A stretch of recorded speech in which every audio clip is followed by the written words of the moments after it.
This is ITV Uganda.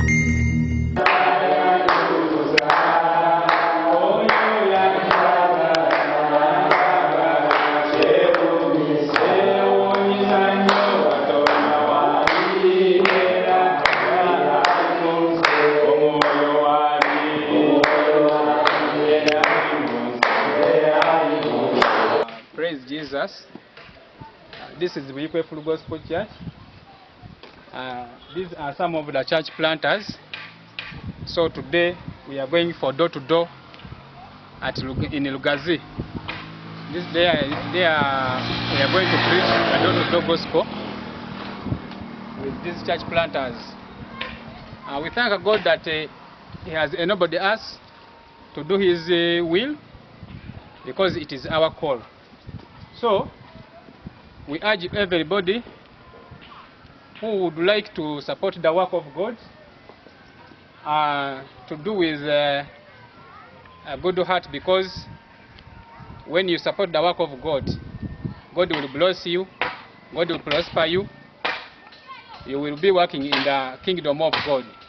So we bless you, dear brothers and sisters. We call upon you to join us in this work, in this ministry, such that the people can be helped spiritually and economically. So today we are going to preach the door to door in other places. We have many churches that have been started. We have the church in Chizigo, Ajijia and Lugazi. So this is our main church, and these are some of the church planters.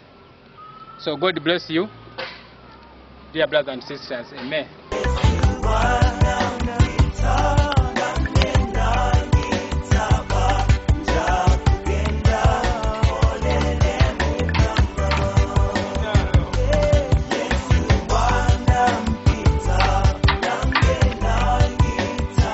Bw'ova mu nsi guvunda, naye ate omwoyo gwo guddayo eri Katonda eyagugaba. So kati Mukama yatuweereza Yesu Kristo, oyo Yesu Kristo aliwo obulamu obutakwata. So n'olwekyo abooluganda tuleme kwegayalira, kubanga obulamu bwaffe tuba tubwetaaga. So n'olwekyo bw'okkiriza Yesu Kristo olokoka. So n'olwekyo tuva mu Full Gospel ya Buikwe, naye twatandise muno obuweereza bwa Full Gospel wali ku London. Kirungi nnyo nti Mukama wadde amaanyi, kubanga ffenna abakkiriza Yesu Kristo yakituteresa, era ajja kutuuka akikole ki, akitubuuze. Mukama yeebazibwe. Kati Mukama waffe Yesu Kristo yali agenda mu ggulu, nange ng'osomera akawa 16:14 wagamba. Marko 16:14. Mark 16:14 to 18. 16:14 to 18 Mark. It says, what does it say? Otuseewo 14 yagamba ati oluvannyuma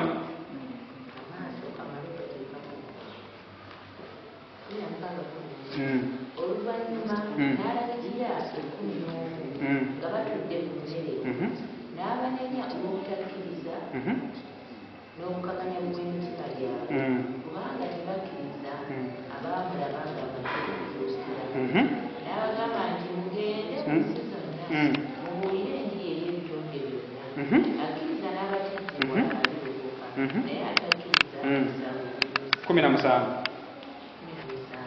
Era obubonero buno obunaabeeranga n'ababakkiriza banaagobanga emizimu mu linnya lyange, banaayogeranga ennimi empya, banaakwatanga ku kintu ekitta ekibakolenga kabi n'akatono, banaasangako emikono abalwadde nabo banaayogeranga. Mukama yeebazibwe. Mu linnya lya Yesu omwana Katonda omulamu, tusaba ayi Mukama omusomi byonna byakusobya ne bajjajjayo bye baakola. Ayi Mukama sangula amannya ge mu kitabo eky'okufa, era ogawandiike mu kitabo eky'obulamu. Tumwawula ku nsi ez'emagombe, tumwawula ayi Mukama ku myoyo gy'emagombe, tumwawula ku myoyo gy'ekika ky'ewaabwe eky'ebukojja. Naye obulwadde buno bwa alusaasi mu linnya lya Yesu tuyimirira mu buyinza bakatonda okumugobako omwoyo okuzimu obwa alusaasi.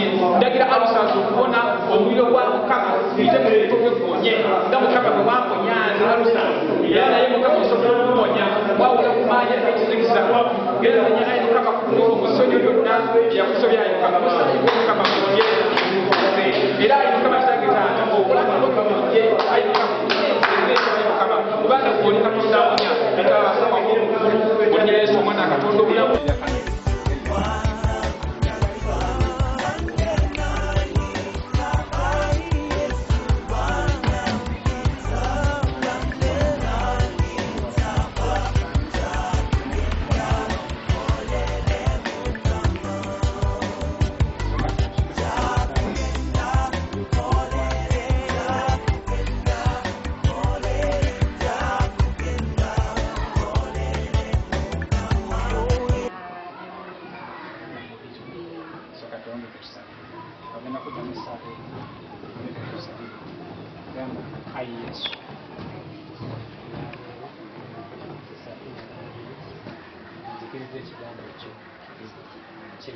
kiwajja okubuulira mu kisi era olwaliro yesu nsazewo kigondera njatula n'akamwa kange nti ndokose sangula mu kitabo ekyokufa ogawandiike mu kitabo ekyobulamu okuva n'olwaleero nsonyiwa ebibi byonna kubanga wagamba mu Ezekeeri nti omuntu olunaku lwakimuka musonyiwe enkansaba olwaleero onanzira omusanyi gwe ogoye omusalaba era olunaku luli lwolikomawo ndabikiremu abo abalonde abagenda okufuna obulamu obutalwawo. Ayi Yesu Kristo nkwebaza tate taata lwa jjajja waffe kubanga olwaleero asazeewo okukkiriza ekigambo kyo n'agamba nti asazeewo okulokoka kubanga ekyo kyewoyagala ayi katonda yakola eggulu n'ensi abantu bonna okukkiriza okulokoka bafune obulamu obutalwawo. nge soleese ono ajja okuga nti yamunange awo Yesu bwe yamala okubatizibwa amangu ago n'ava mu mazzi laba eggulu ne limubikkukira n'alaba omwoyo gwa Katonda ng'akka ng'ejjiba ng'ajja ku ye. Laba eddoboozi ne liriva mu ggulu nga ligamba nti oyo ye mwana wange gwe njagala gwe nsanyukira ennyo. yoyo gwe nkuleetedde mu bulamu bwo yoyo gwe yoyo gwe ndeese nga ndeese amawulire gy'oli sireese ono agamba nti nze Yesu buli kimu kireete wano jaa nze gyo gwe ndeese Yesu omwana wa Katonda omulamu eyawaayo obulamu bwe n'ava eri mu ggulu. This is Lugazi. This place is called it's called Nkoko in Lugazi. We have come here to preach door to door. So today, these days we are renting here. It is the new church. We have started. We are renting in this place. We know that God will bless us to get the place for the church. So at the time, we are still renting here. We fellowship from here.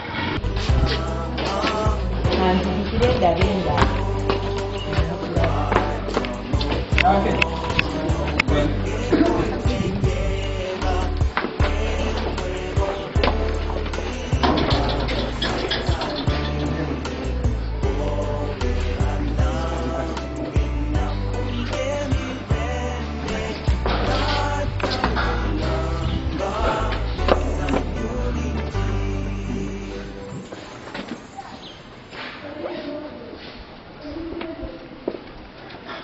This is ITV Uganda.